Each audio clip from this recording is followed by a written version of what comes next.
Salam sejahtera untuk kita semua. Perkenalkan, saya Alta Rizkyanti, NIM 2203218018874 dari kelas Offering Back kelompok 1.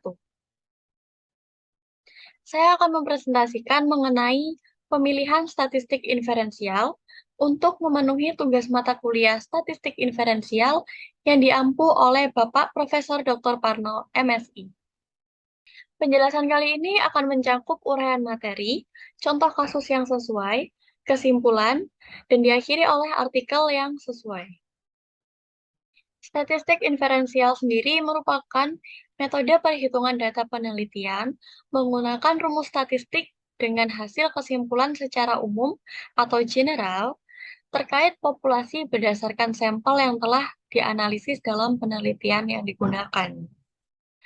Perhitungan menggunakan rumus statistik ini dapat diinterpretasikan pula menggunakan SPSS. Asosiasi statistik inferensial mengarah kepada kesimpulan dari hubungan antara variabel dalam populasi penelitian. Pada dasarnya, statistik inferensial dibagi menjadi dua. Yang pertama yaitu statistik inferensial dasar atau yang bisa disebut dengan bivariat. Bivariat dapat ditunjukkan melalui adanya satu variabel bebas dan satu variabel terikat yang terdapat dalam sebuah penelitian. Lalu yang kedua yaitu statistik inferensial kompleks atau yang bisa disebut dengan multivariat. Dalam multivariat ini terdapat 3 atau lebih variabel dalam sebuah penelitian. Untuk memilih dan menafsirkan statistik inferensial, kita memiliki 8 langkah uji statistik yang tepat dan sesuai dengan penelitian yang kita miliki. 8 langkah tersebut disajikan melalui bagian berikut ini. Oke, langkah pertama yang harus kita lakukan yaitu mengidentifikasi berapa banyaknya variabel yang terdapat di dalam penelitian atau hipotesis. Dari hasil identifikasi itu akan menghasilkan dua jawaban.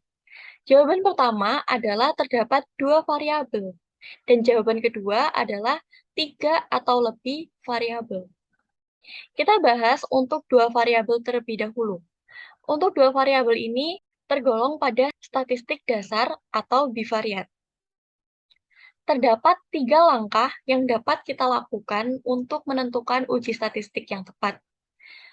Yang pertama, kita lihat pada langkah yang kedua.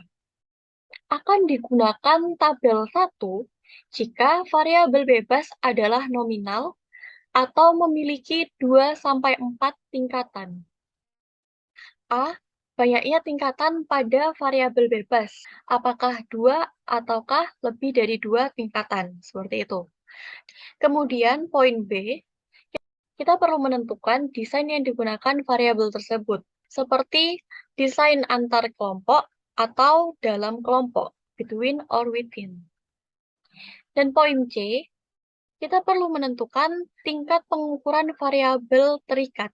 Yang akan menghasilkan variabel terikat tersebut adalah normal atau skala, ordinal, dan nominal atau dikotomis.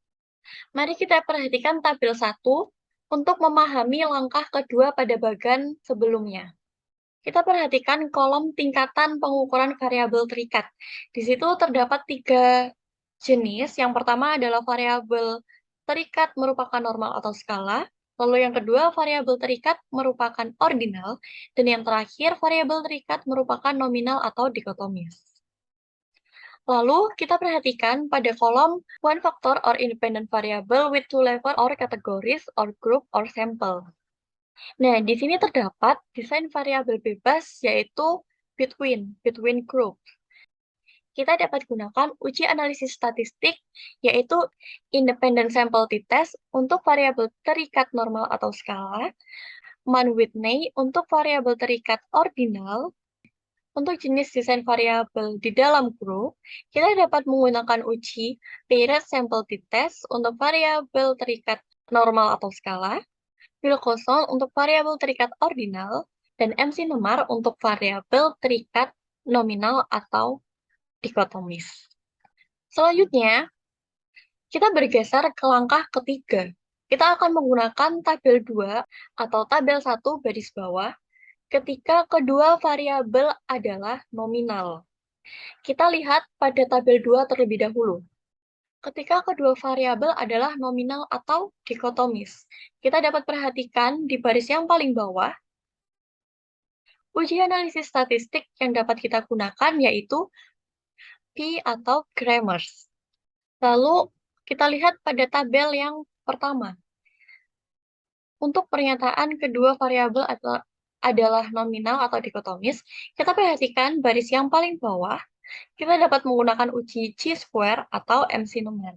Di sini kita fokus kepada kolom ketiga, karena jumlah variabel adalah 2.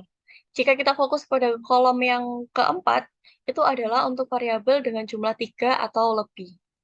Selanjutnya adalah langkah keempat untuk penelitian dengan 2 variabel.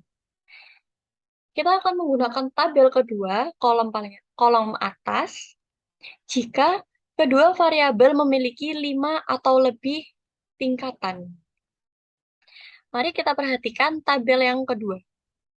Untuk variabel yang memiliki 5 atau lebih tingkatan, ujian dapat kita gunakan yaitu Pearson atau bivariate regression, seperti yang tercantum pada baris yang kedua.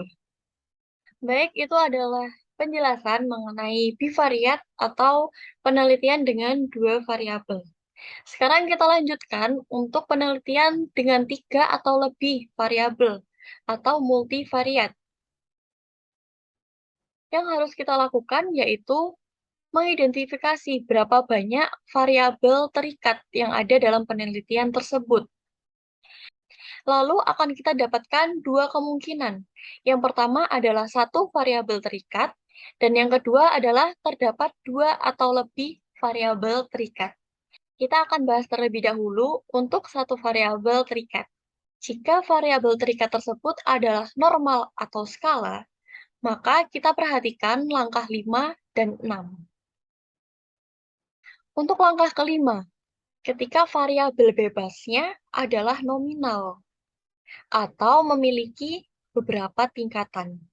Mari kita perhatikan tabel yang ketiga. Menurut keterangan pada langkah kelima tadi, jika variabel terikat adalah normal atau skala, dapat kita sesuaikan juga dengan jenis desain variabelnya. Jika itu adalah all between group, maka kita dapat menggunakan uji analisis GLM, faktorial ANOVA, atau ANCOVA. Jika jenis desainnya all within subject, dapat kita gunakan GLM with repeat measure on all factor. Dan jika jenis desainnya mix, antara between dan within, dapat kita gunakan GLM with repeat measure on some factors. Selanjutnya untuk langkah ke-6, masih dalam variabel terikat berbentuk normal atau skala. Dalam langkah ke-6 ini, dapat kita gunakan tabel keempat baris yang atas. Jika variabel bebasnya adalah normal atau skala, atau dikotomis. Mari kita perhatikan tabel keempat.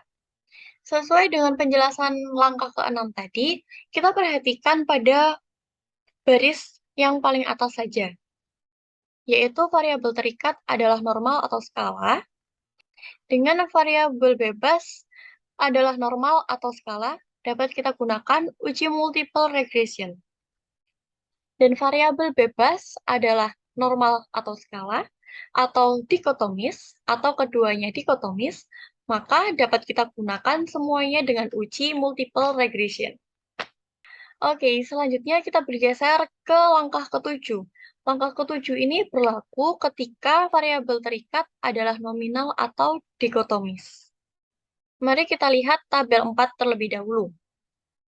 Pada tabel 4, baris terakhir, jika variabel dependent atau variabel terikatnya dikotomis, kita dapat menggunakan 3 uji, di mana tergantung dengan kondisi atau keadaan variabel bebas.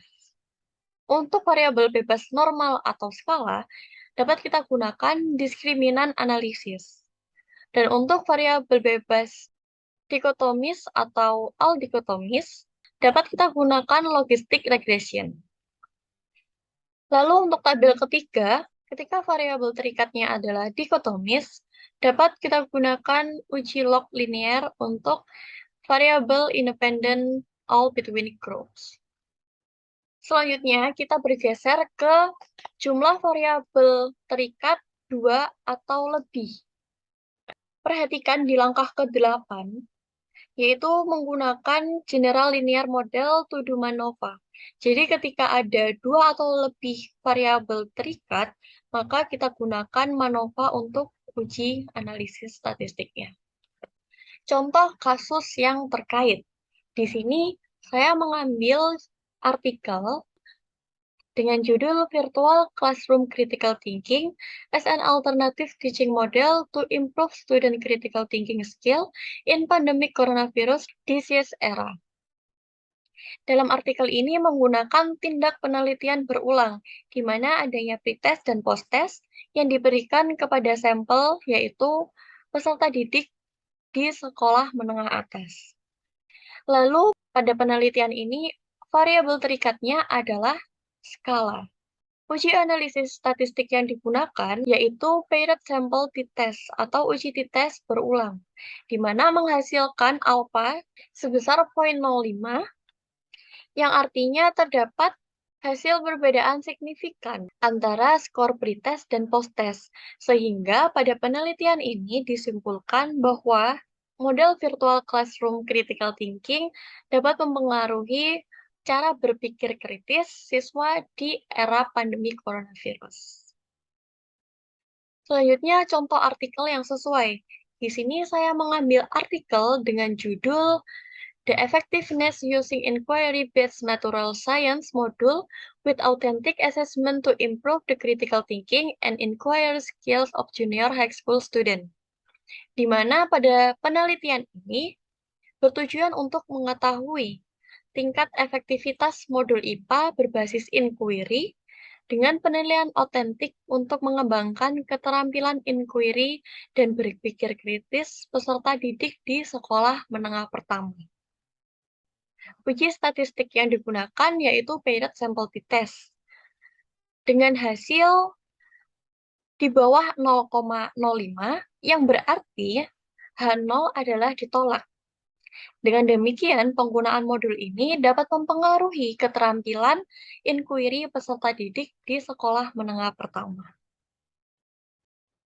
Melalui penjelasan yang saya sampaikan, dapat ditarik kesimpulan yaitu tahap awal untuk menentukan uji statistik inferensial yang cocok atau sesuai dengan penelitian kita adalah dengan mengidentifikasi banyaknya variabel dalam penelitian tersebut.